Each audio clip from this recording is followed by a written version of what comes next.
On August 31st, 3:30 p.m. Eastern Time, there's a Category 5 hurricane coming to the swamp, and that is Miami football. I've been so tired of going back and forth with these Florida Gator fans who think that just because they're playing at home in the swamp, that just gives them some kind of shield of invincibility. Let me tell y'all guys something. This Miami Hurricanes team this year is about to be unlike any past Miami team that you've seen in the past. Disregard all of the years Miami fans have said the U is finally going to be back. 2024 is the year that Miami makes their big run. They have the better team in this game all across the board. And it's not me being biased. If you go and you actually do your research, Miami has out-recruited Florida every year Mario Cristobal has been in South Beach. And Florida hasn't even had a top 10 recruiting class under Billy Napier. Miami has had several top 10 classes. Not only have they done a good job of recruiting, but they've also have utilized the transfer portal at a way higher level than what Florida has. You bring in Cam Ward, Damian Martinez, two of the best players out of the portal at their respective positions. Everybody wanted Cam Ward at quarterback. He is not going to be new to playing in this kind of hostile environment. The Pac-12 was at its all-time best last season. He had a fantastic game early last year against Oregon State when he outplayed and outclassed DJ Uiagalelei.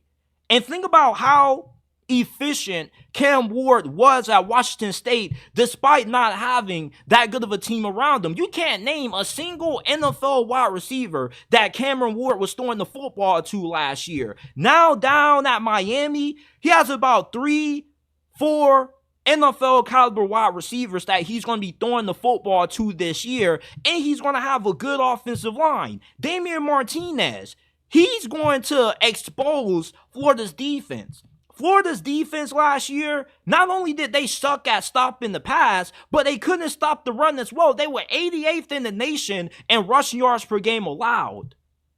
With how much talent Miami has compared to Florida, it's a major reason why this game should be won by Miami by at least 10 points. If this is a game that ends up being close, I would be really surprised because Miami should at least be able to run away with this game once we reach the fourth quarter because they have more depth and they have more talent on their roster top to bottom. Mario Cristobal, for the people that like to say, well, you harp on Billy Napier not being that good as a coach, Mario Cristobal isn't even better than Billy Napier. I get really pissed off when people try to say that Mario Cristobal and Billy Napier are in the same class because they're not. Mario Cristobal has won in the Power 4 conference. He's won the conference title before when he was in the Pac-12. He's won big road games on the road before as well. Oregon in 2021 went on the road and beat Ohio State in Columbus when they were the third-ranked team in the nation. Billy Napier's resume doesn't even sniff what Mario Cristobal has done. Florida's coaching staff has a lot of question marks. Their defensive coordinator, Austin Armstrong, in his first season calling plays down in Gainesville last year, they sucked at everything. They couldn't stop the run. They couldn't stop the pass. They gave up big play after big play due to blown coverages in the secondary. Miami's coaching staff has proven a lot more than what Florida's coaching staff has. At least Miami went to a bowl game last year. Florida didn't go bowling last year. And it doesn't matter if you didn't have that much talent to work with. Florida is never going to be bad enough talent-wise where not winning 6 games is excusable. It's never acceptable to win less than 6 games coaching at Miami or Florida, no matter how bad the roster is, because the roster is always good enough to get you to at least a 500 record. And Florida's defense, I think they're in major trouble in this game. Their pass rush is a huge concern. They lost their leading pass rusher to Ole Miss in the portal. We don't know how effective they're going to be getting pressure consistently on Cam Ward. They also struggled at stopping the run last year. Miami's offensive line is one of the best, not only in the ACC, but in all of college football. Mario Cristobal, being a former offensive lineman, he specializes in being able to get the most out of the offensive line play.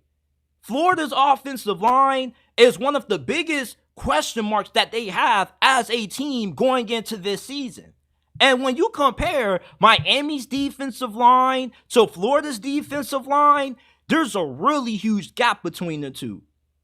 Miami, it seemed like they invested a lot of resources in the portal to making sure that they could get the best defensive lineman possible. You got Tyler Barron from Tennessee. He was one of the better pass rushers in the SEC last year. You got a lot of guys in depth on the interior of that defensive line that not only are going to be good starters, but you also have good rotational pieces, guys that can come in and be good in short yardage situations against the run, and also can be good situational pass rushers. Florida doesn't have that kind of depth on their defensive line as compared to what the Hurricanes have. And Miami's defensive line, they should wreck Florida up front.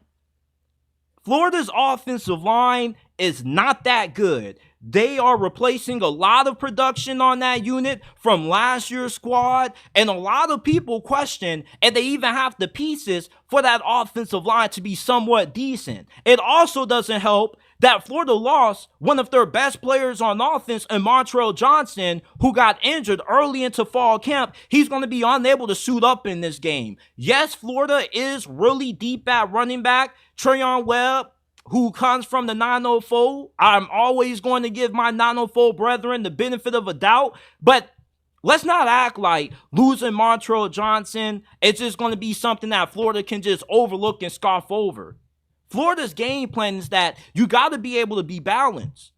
You know Miami's going to be able to run the football. They're going to be able to throw the football based off how bad Florida's secondary was last year. Yes, they did bring in some guys in the transfer portal to improve that, and you can expect some improvement year two under Austin Armstrong, but there's no guarantee that Florida's secondary is going to be improved this year compared to what it was last year. You know that Miami is going to have a good defense because this defense was good last year. They hired a new defensive coordinator from Marshall. Marshall had one of college football's most efficient pass defenses in terms of how good they were in pass coverage and how well they were able to get after the quarterback.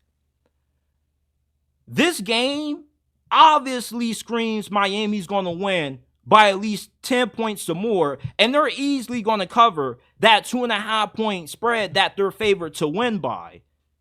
Playing in the swamp is not easy.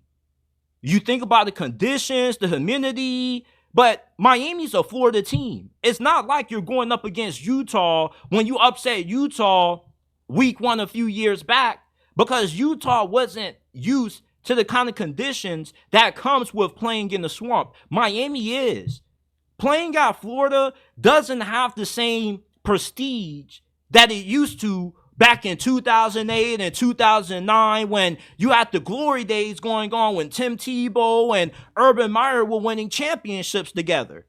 Florida is not what it used to be. Playing at Florida isn't as tough now in 2024 as what it used to be decades ago. People make it seem like, oh, well, Florida's playing at home. Who gives a crap if they're playing at home? You make it seem like Florida hasn't lost at home before. They were losing home games last year. Y'all make it seem like Florida's on a 5-game home win streak, man. They are definitely more than beatable at home in the swamp. I'm tired of people making it seem like Miami has a chance to get upset by Florida because they're playing on the road. Who cares? It's the swamp. Florida ain't good at home like that anymore. I mean, come on. Some of y'all are going off stereotypes instead of going off who's the better team. If you're a Florida fan, you can't tell me that the Gators are a more talented team than Miami when we've out-recruited you every year under Mario Cristobal and we've out-portaled you every year as well. Y'all could even make it to a bowl game last year, for crying out loud. Y'all had 13 men on the field. Mario Cristobal definitely messed up against Georgia Tech. But Billy Napier has done way more things that have been way more outrageous compared to Mario Cristobal. Let's not try to make it seem like a dude who's won a Pac-12 championship in the Rose Bowl, has had multiple double-digit winning seasons at the Power 4 level, is on the same tier as a guy who's coaching for his life this year. I mean, let's just stop the crap. Miami is going to smoke Florida. And I really can't wait for this game to get played, because I'm tired of people trying to make it seem like this Miami team is the same team that has fallen victim to the offseason hype machine in the past. And I can't wait for August 31st, 3:30 p.m. ABC to roll around, because I can't wait for the Miami to smack Florida back into reality and smack this program back into the irrelevant hole that it's been for the last 5 years. Playing in the swamp is not as tough now as what it used to be decades ago, and this is not the same Miami team that you've seen underachieve in years prior. August 31st cannot come soon enough, man. I'm so ready for this game, because so many people are about to have a shocked look in their face when Miami rolls into the swamp and that hurricane just absolutely dismantles the Gators. And we actually are going to do a lot of you Florida fans a favor, because we're going to speed up the clock in the process of Billy Napier, who's not a good coach, who's going to get fired this year. You should want us to win this game, because we're going to help him get fired a lot faster. Miami is going to smoke Florida. I don't expect this game to be close. I got Miami winning 34-17 in this game. Miami is a truly way better team than what they've been in the last couple of decades. This is not a good Florida team, because they're not well coached. They're not disciplined. They had 13 men on the field in one game that I watched last year. And you mean to tell me that Billy Napier and Mario Cristobal are on the same level? Let's be real. Miami should smoke Florida week 1. And I can't wait for it to happen, because I'm tired of all you Florida fans talking all this crap on X, Facebook, Instagram. I'm just ready for these pads to come on, these chin straps to get buckled up, and I'm ready for the Hurricanes to smack Florida back into the hellhole that they deserve to be, because they're not what they used to be back in 2008 and 2009 under Tim Tebow and Urban Meyer. I can't wait for this game to get played, man. Man, y'all got me fired up tonight. Y'all really do. Because I've been going back and forth with these Florida fans on social media all off season long, and they think that their team is better than what they're actually going to be this year. There's no way in hell that Florida is going to make it to a bowl game, having the toughest schedule in conference football with one of the worst coaches in the Power 4. Talent has never been an issue for Florida. The issue with Florida has been that they've had terrible coaching. Billy Napier is still the head coach. Stop trying to ignore what Mario Cristobal did just because it was the Pac-12. You put Florida in last year's Pac-12, I still don't think they make it to a bowl game. I really don't. I really don't get why Florida fans actually believe that they can win this game outside the fact that they're playing in a swamp. Who gives a damn if you're playing in a swamp, man? You act like you've never lost in the swamp before. You got your ass kicked out home several times last year. When August 31st rolls around, I hope you Florida fans are here. Don't go anywhere, because I'm going to be live streaming the game, and I'm going to be here right after. The top my stuff, man, because y'all been talking way too much noise for me this year. August 31st, when them pads come on and those chin straps get buckled up, you better be ready for that Category 5 hurricane that's about to come through Gainesville, Florida. Because I promise you, the carnage that you're going to see after this game is going to look really ugly for Florida football. I promise you. August 31st. We're only 2 weeks away, people. Ooh, I can't wait. I cannot wait.